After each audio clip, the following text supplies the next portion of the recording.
La volatilidad que hemos visto en los mercados bursátiles no solamente se vive en las bolsas del mundo, sino que también afecta a las monedas y a las materias primas. Un elemento que es bastante sensible para nuestro país, dado que nuestra principal exportación en Chile es el cobre. Para ver cómo nos impacta esta volatilidad y cómo reviste el nuevo escenario de la situación de China, que ha empezado a desacelerarse, estamos con Juan Carlos Guajardo de Sesco. Juan Carlos, muchas gracias por esta entrevista en DF TV. Muchas gracias por la invitación. Juan Carlos, tenemos un cobre que ha estado muy volátil, uno revisa las curvas y parece una verdadera montaña rusa, y tenemos a una China que es nuestro principal socio comercial y nuestro principal comprador de esta materia prima, con algunas cifras de desaceleración e incluso una proyección de producción manufacturera a la baja. Por lo tanto, y una proyección de ellos mismos en el mediano plazo a la baja y una caída en la producción industrial. ¿Cómo estamos viendo eso para la demanda de nuestra principal materia prima? Bueno, efectivamente estamos atravesando un periodo donde el precio del cobre está cercano a los 3,3, 3,4 dólares por tonelada, que es un precio relativamente bajo, comillas, respecto de lo que habían sido los estupendos precios sobre 3,8, incluso sobre 4 que habíamos experimentado en los últimos tiempos. La crisis europea es un elemento que incide de manera muy importante porque genera una sensación de inseguridad en los inversionistas, muchos de los cuales están en Europa, Estados Unidos, y eso determina, digamos, un comportamiento bastante volátil y en niveles de precio de este tipo, 3,3, 3,4. La situación de China yo la separaría bastante de lo que es esta situación proveniente de Europa y Estados Unidos. Yo creo que no puede entenderse la situación de China como un resultado o relacionada a esta situación de Europa. Son situaciones distintas. China desde el año 2010 ha llevado a cabo una política de control macroeconómico, aumento de tasas de interés y controles bancarios, que ha estado dando sus resultados en el último tiempo. Sin embargo, los chinos desde el mes pasado, hace un mes aproximadamente, comenzaron nuevamente un periodo de baja de tasa, lo que hace augurar de que su producción industrial y otros indicadores de consumo van a comenzar a mejorar en la segunda parte del año. Esto es sostenible y te lo pregunto porque tenemos, por ejemplo, a una Reserva Federal de Estados Unidos que está muy atenta a la situación, que amplió el programa, el Twister, que es este recambio de deuda, que al final del día se traduce en todas estas medidas de estímulo por parte de cualquier autoridad en una inyección de recursos, y esos recursos normalmente van a terminar a Asia. Por lo tanto, claro, tenemos mucha liquidez en Asia y si China baja la tasa de interés no tenemos un riesgo, por ejemplo, inflacionario y por lo tanto de que se siga desarrollando esta burbuja especulativa de la que se ha hablado, la burbuja inmobiliaria, y que esta producción en el fondo no sea realmente sustentable, que es como el gran temor con China en el fondo. Sí, yo creo que hay una posibilidad de que los flujos se concentren en China, incluso en América Latina, otros países que están funcionando con una dinámica distinta. Por eso yo insisto en la separación.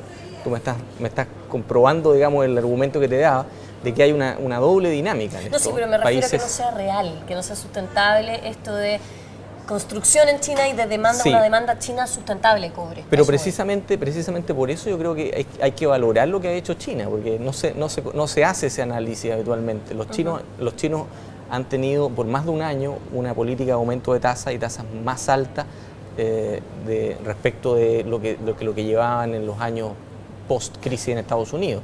Por lo tanto, ellos están preocupados de esa situación y han adoptado una serie de medidas para controlarla. Por cierto, uno no puede garantizar de que esa situación sea exitosa, pero también los chinos entienden de que ya han cumplido una etapa de enfriamiento, tú misma lo estás diciendo, indicadores de producción industrial a la baja, los precios inmobiliarios en las principales ciudades han bajado, pero llega un momento en que la economía china necesita también un estímulo, un reimpulso, y es lo que creo que vamos a observar ahora. Entonces, mi percepción es que vamos a ver un incremento del consumo de China. Hay algunos matices que me gustaría explicar después en más detalle, pero yo creo que en general la segunda parte del año va a ser más bien positiva.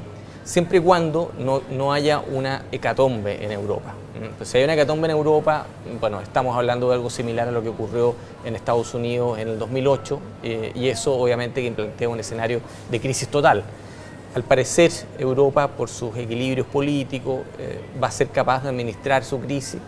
Esto no significa que termine, significa que probablemente se va a manejar dentro de cierto margen, sin llegar a caer en una hecatombe, que eso sí que sería el fin, no solamente de los buenos precios del cobre, sino que sería el fin de muchísimas cosas. Y probablemente del euro también. Entre otras cosas, digamos. Con respecto al precio del cobre en específico, está ahora en 3,32, ayer estuvo en 3,36 y hemos visto una caída sostenible del precio del metal rojo desde los picos que alcanzó. Todo esto producto del nerviosismo y de la volatilidad. Pero sabemos que también la capacidad de producción de cobre es bastante estrecha. ¿Eso nos va a jugar más a favor al final del día? Mira, efectivamente, siempre que se analiza el precio del cobre en el corto plazo, por cierto, los factores de demanda son los más analizados, pero en el trasfondo de lo que está ocurriendo, yo te diría, desde hace más de 10 años, voy a ser bastante, salvo el año 2004, periodo 2002-2004, donde hubo una reacción de la oferta en términos de incremento a nivel global. En todo este periodo, desde que China comenzó a aumentar tan fuertemente su consumo de cobre, la producción de cobre no ha aumentado significativamente. Y el consumo sí.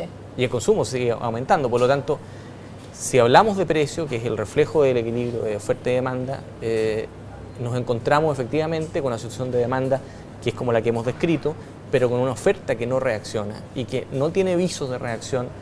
Yo te diría, mediados de esta década ya incluso me parece un poco optimista. Yo creo que hacia fines de la década podríamos recién empezar a ver algún tipo de incremento de la producción de cobre, y lo que se está empezando a analizar en la industria en este momento es que todas las proyecciones optimistas, que incluso hablan de cifras de inversión sobre los 90.000, 100.000 millones de dólares en el continente, son demasiado optimistas, que los proyectos están siendo cada vez más difíciles de conseguir en el tiempo y en la forma, y por lo tanto las proyecciones que hay de oferta no van a llegar como se había previsto. Por lo tanto, la oferta sigue manteniendo restringida los metales, y esto, fíjate, es importante ver que otros actores, como los mismos chinos, que son los principales consumidores de materias primas, están empezando a reconocerlo y están debatiendo en este momento si aumentar sus reservas estratégicas de elementos como el petróleo o el cobre, o incluso aumentar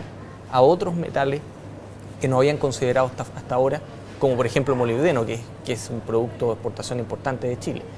Por lo tanto, hay una situación de oferta que se habla poco, que es más de largo plazo, pero que no tiene visos de solución, y que efectivamente es un elemento que permite avisorar que los precios de los commodities no van a tener un colapso como el temor de corto plazo de la crisis de Europa podría a algunos hacerle sugerir. Bueno, ojalá que sea así, por el bien del presupuesto y la cuenta corriente de nuestro país. Juan Carlos, muchas gracias por esta entrevista. Gracias por la invitación. Y así dejamos esta entrevista en DFTV, y yo los dejo invitados a una próxima.